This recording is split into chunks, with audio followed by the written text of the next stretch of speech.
you're trying to raise confident kids, right?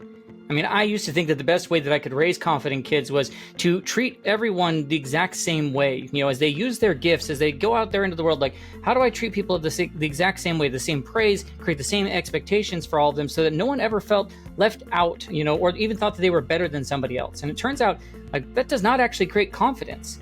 It creates kids who hide their gifts, you know, and they do that in a lot of ways, but, you know, one of the big ones is to try and fit in.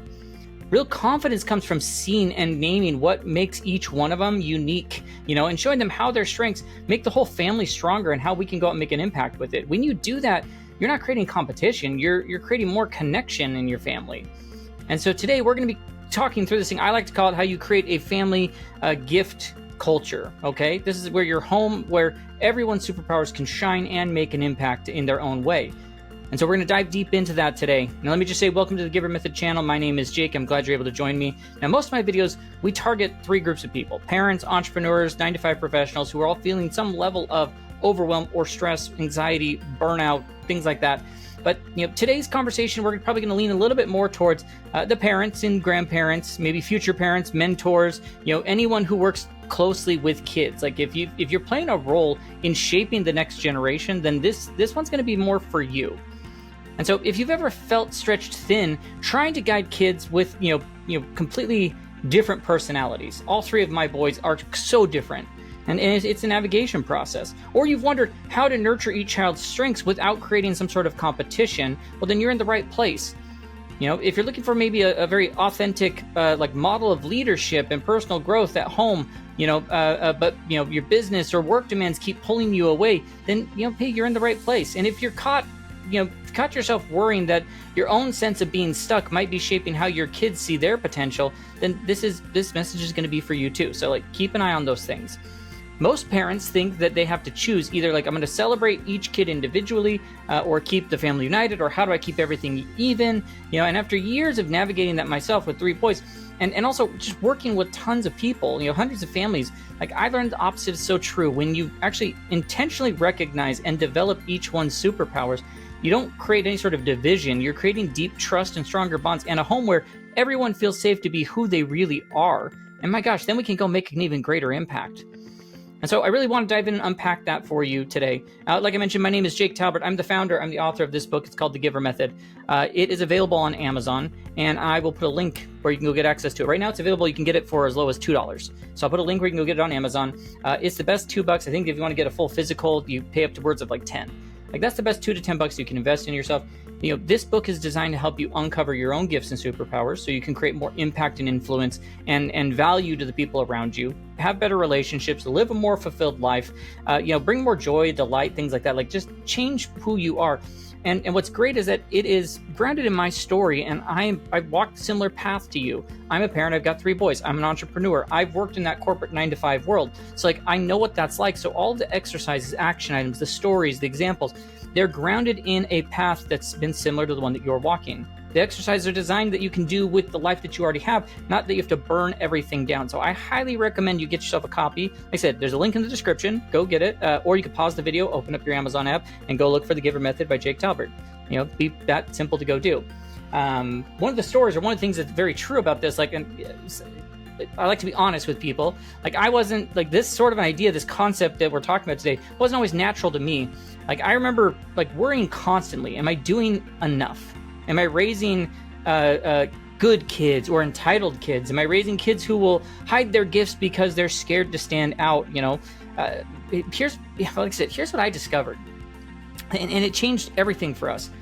When you make it normal to spot and to celebrate and to grow each person's unique gifts, you're not just raising, like, really confident kids.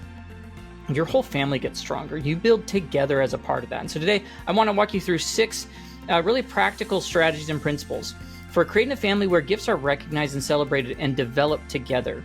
You know, while we're building the kind of legacy that actually lasts. You know, these aren't any sort of, like, fluffy ideas. They're not any sort of woo, like, oh yeah, we'll just go, you know, do that. Like, they're actually real strategies for busy parents that, you know, that people have used, busy parents I've used so many times to turn their homes into places where it's no longer about, like, comparison or criticism, into places where everyone's contribution matters so much. Once again, these principles are grounded in things directly from the Giver Method, and the best part is They make parenting easier and more fulfilling, not harder in any way. So like I said, if you want to go deeper into that, you can go get a copy of The Giver Method on Amazon, links in the description. You can also go to thegivermethod.com, check out the other ways we help people, some of our free resources. And if you're ready to get some hands-on help, then I just opened up 2 one-on-one coaching positions. You're welcome to go check out the link below. It takes you to the coaching page. There's a video, a bunch of details about how it works. Go check it out. If that makes some sense for you to maybe dive deeper into, then we can jump on a call and discuss what that would look like. And then if you lead a team, run a podcast, host some sort of mastermind or event, you have a group that would benefit from this type of a message, then I'd love to collaborate and bring this message to them in a way that's real and has immediate results for them. And of course, don't forget to like the video, subscribe to the channel, tap that bell for notifications so that you do not miss out on any of the future content that I put out, because I put out videos all week long, okay? Now with that, let's get into it. Let's dive in, like how you build your home where everyone's gifts can shine, how to guide your kids towards their really unique potential, and why celebrating these individual strengths actually makes your family so much stronger. And so the first one that we're going to unpack is you have to spot the superpowers hiding in plain sight. So we want to create these intentional practices to identify each family member's natural strengths, because they already have them. They're already there. Every single person in your family already has these gifts that are showing up right now. The problem is most of us are so busy getting through the day, whether it's the packed lunches, driving to practice, managing meltdowns, that we don't notice them. Sometimes they're gifts in hiding. They're not hiding. They're actually just in plain sight. In the way that your child naturally responds to situations, in the things that lights them up, in the little ways they contribute without you asking. And it can happen at almost any age. I've got a 3-year-old that I can see these things happening on, all the way up to a 15-year-old that clearly has way more developed, gifts that he's utilizing day to day. It's also it could be the way that your kid organizes, so that, that way they can find anything in the house. They've got their place for everything. They've got some systematic thinking gifts, or the empathetic one, of your children who is the first to comfort a sibling. They've got this emotional intelligence, or the problem solver who's always coming up with these creative ideas or fixes. They're a strategic thinker. And the key is that you don't have to create these. We're not creating these talents. We're not pushing our kids to do something that they don't enjoy. You just have to notice what's already happening. Gifts showing up through the energy that builds them up, the ease that they're doing, not the achievement of what's happening. The kid who loses track of time building an elaborate Lego city isn't just playing. They're working with spatial intelligence and problem solving mode. The sibling who naturally calms everyone down during an argument isn't being bossy. They're showing leadership. So let's talk about how you put that into action. I've got multiple ideas here. We'll run through them quickly. So there's daily gift spotting. You can do that where at least once a week, throughout the week, you're all right, this day we're going to go around the table and we're going to share one thing we noticed someone else doing really well, and keep it specific to behavior-based things. Hey, I noticed how patient you were with your brother when they were upset.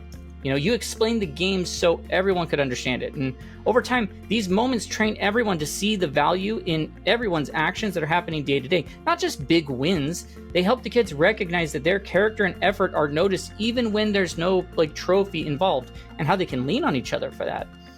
Next, you could do a family gift inventory where you keep a visible list, maybe a running list on the fridge or a whiteboard or something like that, where you jot down real life examples of your gifts in action. And once again, we want to avoid vague language or titles or anything like that. So we don't want to be oh, you good leader, or they're nice. It's no, hey, they built a fort and solved solved a space problem for a living room.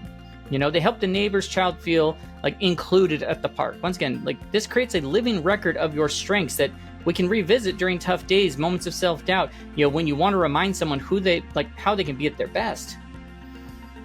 And of course, think about teaching them gift-based problem solving. When something needs doing, planning a trip, organizing a room, you're having guests come over, assign roles to the strengths instead of convenience. Let the planner create the schedule, let the social one greet people, let the creative one design the space. This isn't only to get things done more effectively. It also sends the message that your gifts, they're not someday skills. They're valuable and useful for us right now. We want to lean into them as a part of that. Because when your kids sense who they are, when they've got that sense of who they are, and they can build on it from there, they can see how they can start to make a change. When you start noticing, and not just noticing, but naming you're shaping their identity around what's strong, not what's missing. Like, if we could teach our kids to have this abundance mindset of like, here's all the things we have, not what we don't have. Gosh, when your family does this, like, especially when they do it together, everyone feels valued and their authentic self, which strengthens the connection. It builds more confidence, and it makes your home a place where your gifts have room to grow from there. And then our second one is you celebrate the person, not just the prize, okay? Moving off of achievement focus to like the character and gift recognition, okay? The trap that happens for a lot of families without even realizing it is that like we end up teaching our kids that, value comes from the grades, the trophies, the, how perfectly they performed or did the thing, like the achievement. It's that performance identity that they have. It sneaks in because like the world is constantly handing out applause or for the visible achievements, right? While ignoring deeper stuff that actually makes those wins possible. Yep. So the shift that changes everything is you stop celebrating the result and recognizing the character, the natural gifts that led them there. That's the kind of praise that sticks. So instead of like, hey, you're so smart for getting an A, like that's going to go to a kid's head. I'd say, hey, I love how you kept working on this project. Even when you got frustrated, that persistence is one of your gifts. It paid off for you. Hey, instead of like, hey, just a great job winning the game, it's like, hey, the way you encouraged your teammates, like when they made that mistake, like that really showed that you had this gift of lifting each other up. It showed that you cared. It showed that you had some empathy. Like, just call those things out. Talk to them about it. Have a conversation. It's weird. Your kids will talk differently to you and talk about more in-depth things when you do that. This kind of recognition builds more confidence, the kind that isn't dependent on someone else's someone else clapping for them. It helps kids see like that who they are matters more than like what the end scorecard is. From getting hooked for that constant outside approval, looking to the Instagram reels for what success looks like, saying, no, what you're doing, that's success. And so a couple ideas, like I said, that we could look at that you could potentially go doing is, look for that gift linked appreciation. When you see a win, no matter how big or small, connect it directly to the gift or the character trait that made it possible. Like for example, like, hey, I saw you patiently helping your sister tie her shoes. Like, hey, that shows that you've got the gift of like breaking down tricky things. You've got a caring heart. Hey, you've got a nurturing nature to yourself. Like the more you want to make it the connection between the action and the trait that's there, and then they're going to start to see the wins as proof of who they are, not just what they did. Maybe character spotlight where you choose one family member and like you tell specific stories of when you saw that person's gifts, in character and action. You keep it very real and detailed, and you can even make it be, your family members could be external family members, cousins, aunts, uncles, grandparents, anyone along those lines, that you can just show them what that looks like. Of course, celebrate the process, not just the outcome. The achievement is great, but spend time talking about the effort, the strategy, the strength that got them there rather than just the result. And then, of course, like there's gift to service connection. We're going to talk really in depth about this one later. You call out the gift and you also point out like the difference it made for others.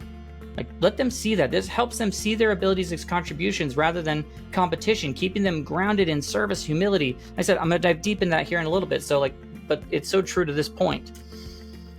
This matters because like your kids, like kids who grow up knowing like their value comes from their character and unique contribution, not their performance. They develop the kind of confidence that is so hard to shake. They try more things. They bounce back quicker from setbacks. Like they see their gifts as tools to make a difference, not just for applause. Now it takes us to the third one, which is like, you got to give their gifts room to grow. You actually have to find the ways, sometimes the custom ways, to give them growth opportunities. Once you start spotting these natural strengths, you have to, it's really simple. Like next, you give them space to breathe, to grow, and no, like that doesn't mean like signing your kids up for dozens of activities, adding more pressure to the plate, doing all these activities. Like it's just about matching opportunities to who they are, like they already are, so they can practice their gifts in real life without being forced. Like if they're a natural leader, you don't have to run for student council. You don't have to, like they can shine just by planning the weekend hike, organizing a game with kids in the neighborhood, taking the lead on a family project. Your empathetic kid might, grow by helping a younger sibling or taking care of a pet or volunteering as a family for something. Like when gifts are used in a way that feels meaningful, their confidence is going to grow. It's not about like chasing the perfect version of it, or trying to overload yourself with all these things. Like it's about giving them enough wins that their gifts, in the area of their gifts that they want to keep using them. There's a term out there that's used called like the mastery motivation, where it's like in real life, it's this feeling of like, hey, I'm good at this and I want to do it more because it feels good when I'm doing it. And so, one of the things we had already talked about is like, how do you find the gift-based responsibilities, assigning things out in the house, like based off what roles fit their strengths, so they can experience success while they're in your household in this controlled environment. It's easy to find fixes. It's easy to move things along. Like it not only makes chores feel more purposeful, but it reinforces the idea that their gifts are valuable and needed right now, not when they're older. Maybe there's strength mentors, like pair family members up, with each other, or with maybe aunts, uncles, or whatever that may look like, to teach them what they're naturally good at. Artistic child might show a sibling how to blend colors better. The organized child might teach how to do a checklist on a big project. It builds respect in both directions, and like the teacher learns patience and communication, the learner gains some sort of a skill while they're building trust to grow in a safe space. Look for the real world practice, the ways that you could use the gifts even outside the house. What's natural and rewarding to them. Maybe it's helping a neighbor with something. Maybe it's, some sort of a community-based thing or volunteering. Like when their gifts can show up in the real world, kids see their abilities as these tools for contribution, not just as talents to keep, to use when they need to use them. And then I absolutely love, like, if you can do growth check-ins. During a family time, ask each person, like, what they'd like to get better at over the next week or the next month. Brainstorm ways the family can support each other. Like, maybe it's finding resources or creating practice opportunities, or simply being their cheerleader when they try something new. Like, these sort of conversations, they give them ownership to, like look at and own their development, while reinforcing like, hey, the whole family, we're all invested in helping you succeed, and we're all invested in growth, like a growth mentality. Like your gifts, like but any of them that just sit unused, like we don't want them to get rusty. The ones that get exercised, like they become a superpower. And when your kids grow in a home that notices and values and actively supports those sort of strengths, they don't just feel loved, they feel way more capable, way more confident. And so our fourth one then is like, you think of it this way, like different strengths, one team. Like that family cohesion, celebrating each other's contributions and their goals, and when they win things, like we have different strengths, but we are stronger together. A lot of parents like that I've worked with and I talked to, they worry about highlighting kids for unique things too much. That it might spark competition or favoritism, comparison. But the truth is that when you connect those two, the gifts that they have and like a shared family mission, it actually makes everyone more united, not less. So think of it like this, like you're all playing for the same team, you just have different positions. The family has core values like kindness, growth, service, integrity. Each person's gifts bring those values to life in their own way. When everyone knows their contribution matters, there's no need to compete with each other, because you can't beat something that you're being together, right? It shifts from a vibe of rivalry to like, hey, we've got each other's backs. Let's go do this. Let's go attack whatever that next thing may be. So here's how you can make this happen. All right. First thing, like create a mission, like a family mission statement. You sit down as a family, decide the values that matter most to you. Craft some sort of memorable message like, hey, we use our gifts to create kindness, growth, and service at home in our community. Something super simple. You can even use AI to help you write that if you want. Put in all the ideas and let it help you, generate the things that it could be. Whatever it is, write it out, keep it visible on the fridge, on the wall, shared family journal, whatever. Refer back to it when you notice someone's actions are living outside of those values. It's like, hey, just remember, we're this, right? This makes your mission more than words. It becomes like this shared compass of how you treat each other and how you contribute together. Think of collaborative projects that you could do together. There's all sorts of things like planning a trip or organizing some sort of activity, a neighborhood project, a family celebration, whatever. Like make each role that person's going to fill like essential and clearly defined, and recognize that like, so everyone sees how their contribution fits into the bigger picture, and not only builds teamwork, but also shows each person, that, hey, their gift matters to the success of what we're doing.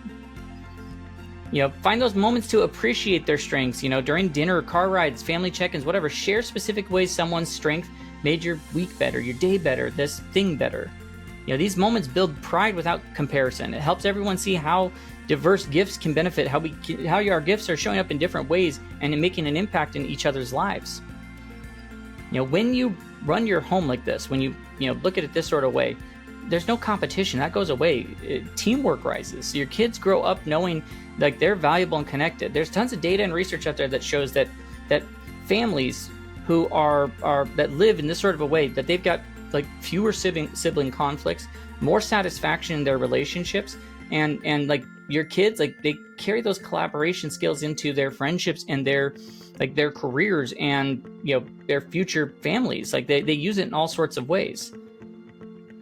And then our fifth one is going to be like teaching like to give your gifts away. Not like it's using what you've got to make life better for somebody else, not just like using it in the moment to benefit yourself. Like one of the fastest ways you grow your gifts is like, and family connection actually with that, is to use them for something bigger than yourselves. When your whole crew comes together to serve, it's something amazing is going to happen. Your abilities get sharper, your confidence grows, your bonds as a family get stronger because you're working towards something that actually matters.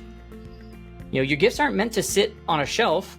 If we keep them to ourselves, we're going to lose our edge.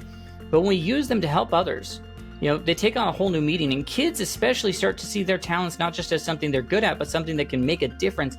That's going to be magic. Like, it's finding service opportunities that match your family's strengths. If you got a bunch of natural teachers, like, gosh, how do we go tutor or do some sort of literacy thing? If we love organizing, like, partner with an organization, like a local event, a community drive. If you're big on empathy, spend time with, seniors, help out an animal shelter, support children's programs, whatever. Like when service fits the gift, it fuels, like it's going to fuel instead of draining you and your family. And so here's a couple of the practices we can do here. Take your family gift inventory and like for service. We talked about like, okay, here's what we're good at. Here's our inventory. We've got creativity, problem solving, teaching, organizing, empathy, whatever. Brainstorm then real situations.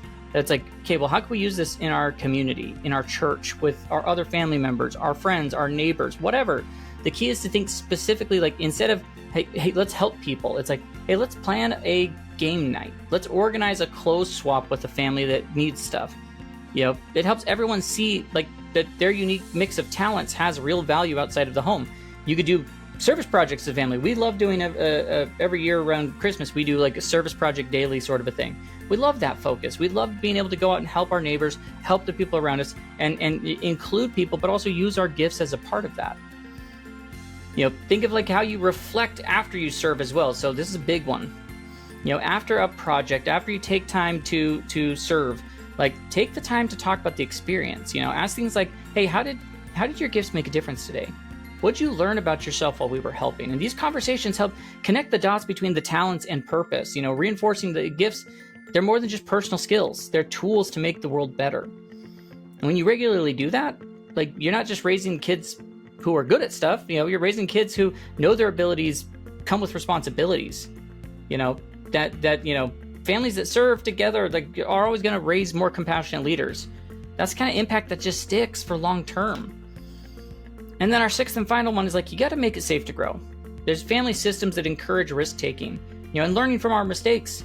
That's a culture where it's okay to try and mess up and try again. Because here's the truth, gifts, they don't grow in pressure cookers for kids. Like they grow when there's safe experiments. They can take risks and yes, they're going to mess up without feeling like they've failed. If the environment at home is all about like the perfect performance, kids learn to play it safe. But when we create these supportive growth environment, like you give everyone permission to explore and learn and get better at their own pace. And the secret is like, you're going to celebrate the process, right? Not the result. We already talked about this. Like the real growth is messy. There will be times when someone's gift takes off and times where someone feels like it's standing still. Even maybe going backwards. And that's normal. Progress isn't always a straight line, and your family needs to know that that's okay. If that idea translates to other parts of their lives, your kids are going to live a way better life than you could ever provide for them at that point. When your kids know you've got their back through the ups and downs, like they get braver, they try new things, they bounce back faster, and they develop what psychologists will call like the growth mindset. Weird, that term. They have this belief in their abilities, like that they're not fixed, that they can be developed, and that mindset, it serves them for the rest of their lives. So a couple things you can do. Number one, shift your language. the way that you respond to how your kids think about growth, instead of like, hey, did you win? What'd you like? Think about like, what did you learn? Hey, gosh, you're so talented at this. Like, hey, I love how much effort you put into that, or I noticed how much you kept going even when it got tricky. Like, just these subtle changes in your language teaches like that the value comes from the persistence and the learning, not just what happened at the end. Celebrate all the tries, not just the wins. That's huge. Reframe your setbacks. Like, when something doesn't go as planned, like, resist that urge to jump straight to like, well, let's fix or let's console. It's like, instead, how do we guide the conversation towards like, hey, well, what did that teach you? How might this make you better next time? Want your kids to see mistakes as the stepping stones, not as the dead end.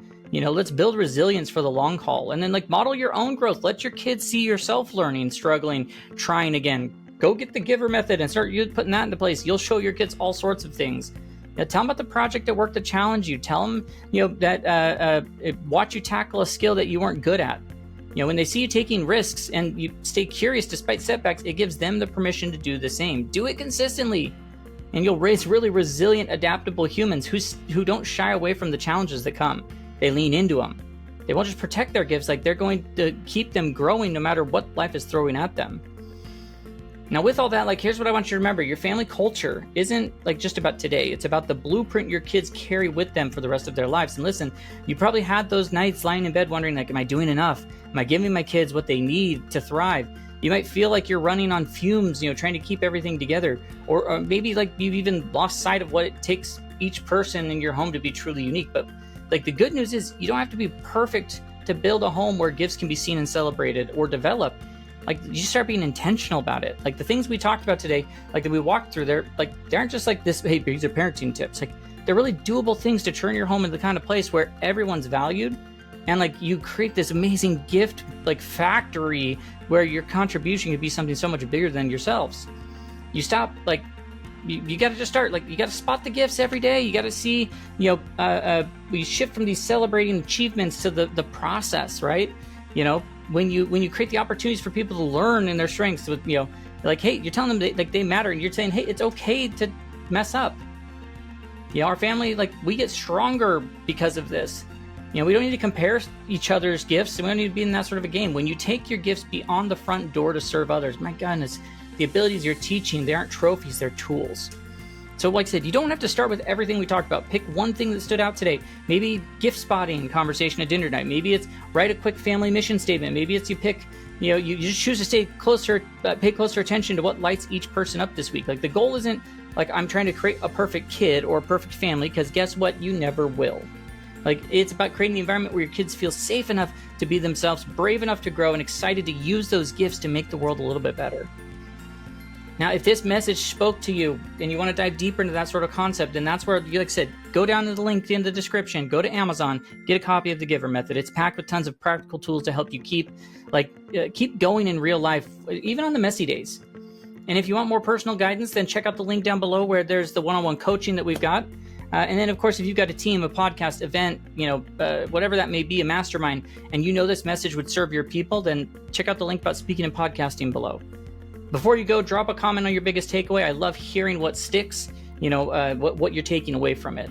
And don't forget to like and subscribe to the channel. Hit the bell for notifications so you don't miss out on all the videos I record throughout the week. Your kids' gifts are meant to be seen, not buried. Your family's potential is meant to grow, not sit on a shelf. And your home, it's meant to be a place where everyone's superpowers shine.